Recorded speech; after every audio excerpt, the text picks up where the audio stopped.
do here?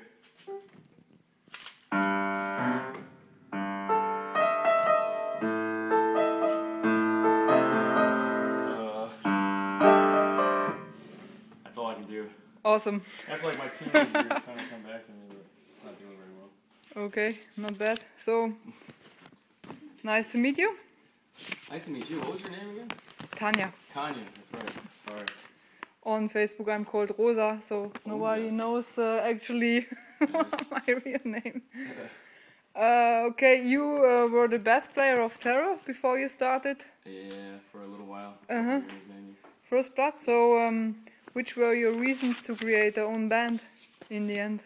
I don't know. We started First Blood and Terror around the same time, like 2002, early that year. It's almost 10 years ago. We started around the same time, but Terror started touring. Yeah. Like a lot sooner than we did. You know, they started taking off, and our guitar player for First Blood, he started playing with Terror. And then they needed a bass player, and then they hit me up, and so like First Blood took a break for a while.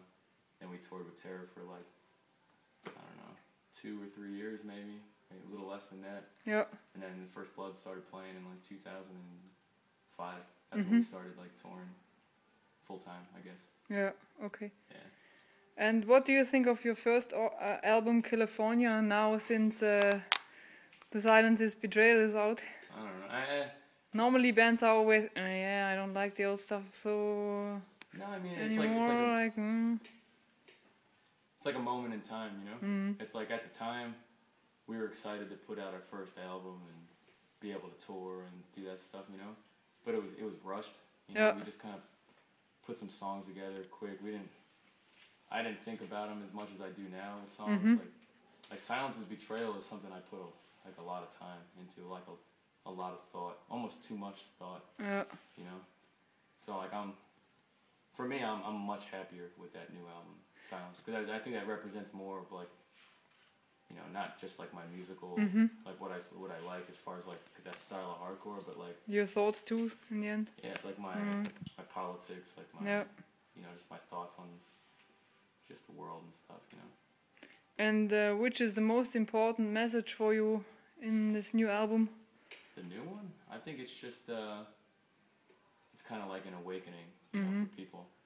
I think I can remember the first time I really started getting into, I used to not care about politics at all. I used to not care about, you know, you turn on the news and you always hear about, you know, war, and I never really cared. I kind of just like, you know, I try to just worry about like my job and my bills and stuff, and oh yes, we know it. Yeah, everyone goes through it. Yeah. It's really easy to not pay attention to stuff because everyone's got stuff they got to deal with, you know. Yeah. But like I got unhappy at my job. You know, I was just where I was in life. I felt like, man, there must be something else. There's got to be more than this. That's basically the message of the record. It's like you look at everything going on, you know. Like, what if you get to the point in your life where you find out, or you come to like a realization that like, what if this is all like not real? Yeah. You know, and I don't want to waste my time in my life, you know, living by someone else's rules and all that kind of stuff. Yeah, that's it. You know, I'm not like an anarchist or anything like that, but like, if I'm gonna be here for like who knows how many for something years, else, I want to do it like my way. You know. And for how long are you vegan straight edge now? I don't know. Maybe 19, so that's probably, I'll be 35 in a couple months. Yeah. 15 years maybe. Okay. 14, 15 years, yeah. It started after school? Like drinking too much when you finished school and then you decided... Well, all throughout high school, I think I drank like once or twice just because, you know, friends, peer pressure and stuff like that. I was like, this is stupid, you know? I went away to school after, you know, university, and, you know, my first year I was like, I can't take this. Finally, I gave in for a few months, got it, you know, then you did the thing, and I was like, you know what, you know, why am I doing this? This is like, my whole life growing up, I was never like this. It didn't feel natural to me, so, you know, I discovered straight edge, like, kind of like a late year in my life. Most kids are like younger when they find out through hardcore and like punk rock, but I was like, you know, I'm gonna make a promise right now to myself, and haven't broken it, don't plan on it, you know. That's it. It's always better for your own life when you make a promise to yourself than when you just waste your time with drinking and like, doing waste your stupid time. things in the end. Your time, your money, your health, and maybe hurt other people. And I've had friends that I went to high school with who were, you know, died in drunk driving accidents and stuff. And it's like good people with like really bright futures, and now they're gone because of stuff wasted like their life like this. Yeah. But And if you are on tour with non-vegan or non-straight edge bands, how is it for you? absolute hell. Yeah, I believe it. I'm kidding. No, some of the greatest dudes we've met on tour, like you know, like they're not vegan, not straight edge. You know, for me, it's like it's a choice for me, and I'm really truly like interested in it. You know, like I like to read about it. Like I'm passionate about it. You know, I like to speak about it. Most of the people I meet on tour, like These Nuts, great band. You know, they party like crazy, awesome dudes. But hey, most of them are vegan. You know, so that's like, it's, you know, you would never think of it. You know, Agnostic Front, like some of the most genuine dudes in hardcore. I don't think any of them are vegan. Maybe Roger is vegetarian. You know, but like most of the bands we tour with, except for Earth Crisis, they're like the only vegan straight edge band that we've toured with. We're all vegan straight edge. I'm pretty sure that's the only band. But we get along with most everybody we've been on tour with. I don't think we've done a tour where I've been like, oh God, what are we doing? You know? Yeah, sure. It's all good people, you know? Cool. That's not too bad in the end. And do you have some nutritional advices for the vegan kids? Maybe some recommendations concerning the iron and the B12 level? You gotta take multivitamins, you know? Sometimes before I get on stage, I have my multivitamin, my vegan multivitamin, and I have a vegan, like a B12, B6 supplement. Sometimes I take that before I get on stage because it's like, I don't know, maybe it's mental for me, like a placebo, but it's like, it's better than drinking like some for monster, you know, like energy drinks or something like that. You gotta like, I try to eat well, like the catering at shows, you know, there's always kids who cook up vegetables and rice and beans and stuff like that, and those are good protein, good like green whole food sources of like real nutrition, you know. But then I bring my vitamins just to do it, you know. I mean, you can go to like vegan.com, you can go there and that guy's like, you gotta take your B12, you know. Once you become deficient in that, like the side effects are almost irreversible, you know. You kind of want to be careful about stuff like that. That's it. Meroda and Integrity are for sure two bands that influenced you a lot, I guess. You could say in their own way. So, which bands do you listen to when you started with the hardcore? When we started First Blood? Yeah, or when you began to listen to hardcore? I grew up in New York. Like my family is from New York City, but I grew up like on Long Island, like a little bit outside. So I was like a little suburban kid, bored. You know, my dad wanted me to learn classical music, and I was like, ugh. I just wanted to listen to like. Some guy gave me a Madball tape, like just on the street randomly. I was just like, all right, yeah, cool. You like hardcore? I was like, yeah. I didn't know, you know. Got into Madball, a lot of like New York hardcore stuff like that. You know, Agnostic Front, Sick of It All. You know, the first time I saw them, I was like blown away. You know, so a lot of New York hardcore got me into hardcore, and since then. You know, it was a lot of like the mid-90s, late 90s, like vegan straight edge stuff. Like, kind of when it was like at its peak, kind of on its way out, like Earth Crisis, Path of Resistance, like when most of the vegan kids you knew out there were vegan, and it was like this brotherhood, you know, at least in the States, you know. I mean, it's cool to grow up there in New York City. That's not too bad in the end. Yeah, I mean, well, most of the shows I actually went out to were like in Buffalo and Syracuse, because I went to school out there, and that's why. You know, I saw Earth Crisis in Syracuse for like the first time, and I was like, you know, those guys went out and in the clubs, they started the clubs there. They would make them serve like veggie burgers and stuff. Like they had, you know, they reached out and like, you know, they really cared about their message and stuff. You know. Yeah, that's cool. Just a different time. So. Really different to now. I remember it too. Yeah. So that was a big crowd. There was no beat-down fights or whatever. There's always fights. I mean, it just depends on where you go. You know? I mean, you know, just a bunch of dudes in a hardcore show going nuts. There's always gonna be a fight somewhere or another, you know. But I think back then it was like, I think now it's important to really keep talking about stuff like veganism. Yeah.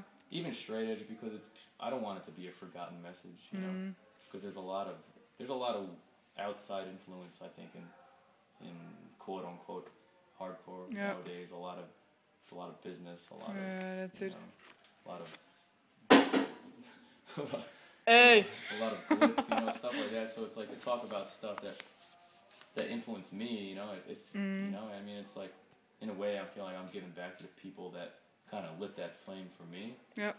So it's like I'm not doing this to battle like big business now and in music and stuff like that, but I'm just trying to do it to preserve some sort of that's pretty cool within like hardcore and the message and stuff like that. How does a regular day in your life looks like? If there is any regular day in your life. Since the new album came out, we toured like more than we had in like the past couple of years when I was just writing stuff. But like this tour, it's like a 2-month tour in the summertime, all in Europe, in the UK. We've done like stuff in the Balkans, like Bosnia, Serbia, and Bulgaria, and we had plenty of long drives. Like a typical day would be like sitting around, play a show at night. You try to find a place to sleep, and you wake up in the morning and you gotta go. And you try to shower as quick as you can. You sit in the van for 5 or 6 hours, maybe 10. Maybe you'll spend the whole day driving, and just get to a show, set up, hang out. Same thing here, just hang out with the kids. So you tour non-stop at the moment, or kind of? We've done. No, I mean we've done like. Actually, this is only our second tour this year. But we're supposed to head back to the States by the end of the year. A couple of States tours, like an East Coast and a West Coast. We're trying to go back to Australia again. And if we can do another market before we leave, that would be good, Cool. Yeah. But, I mean, I just want to push this new album, the message. I think I'm proud of this album, I want people to hear it's it. pretty good. Yeah. I don't care if they buy it. I'd like them to support the band somehow, but like, I'd really like it if kids can hear a message that I think isn't really not forced down people's throats. It's just not in the spotlight too often anymore. Well, I think too that it's pretty important to have albums like this in those days which have a strong message. Yeah. Because we have enough of the other stuff. Yeah. Like fun music, but in the end there are so many things that are not fun at all. So. Yeah. It's all got to be fun in the end to keep doing this, because it's like. I mean, when you're on tour, you eat not very well sometimes. You don't sleep very well. You're tired. You don't lay down. So, but at the end, like, I want it to be more than just fun and music. There's got to be a message, like some lasting effect. That when we leave the show, that some kid can like, I've done interviews where kids would be like, you know what? I just wanted to tell you, like, after you made that shirt or whatever with this message on it, it made me want to go on the internet and search and read more about it. And I was like. Whoa! Not only did some band sing about this, but this kid was like, I'm surprised that these kind of things still go on in 2011. Yeah, it's pretty good. So that's like makes it worthwhile to me. Nice. Yeah. So to what albums or bands do you listen to personally at the moment, if you have time to listen to music? Right, I mean, like I listen to a lot of the old, the same hardcore I've been listening to for a long time, but what have I been listening to on this tour? I'm trying to think. I definitely listened to some Biohazard on this tour. Cool. We played with Blood for Blood and Billy's singing with them right now. Yeah. So they were a band I liked a lot when I was younger. I mean, Hatebreed every now and then, of course. Earth Crisis. I haven't got their new album yet, but I don't even think it's out yet. It's out now. It just came out, right? Yeah. I gotta pick that up. It's really good. I heard a couple songs and it sounded awesome.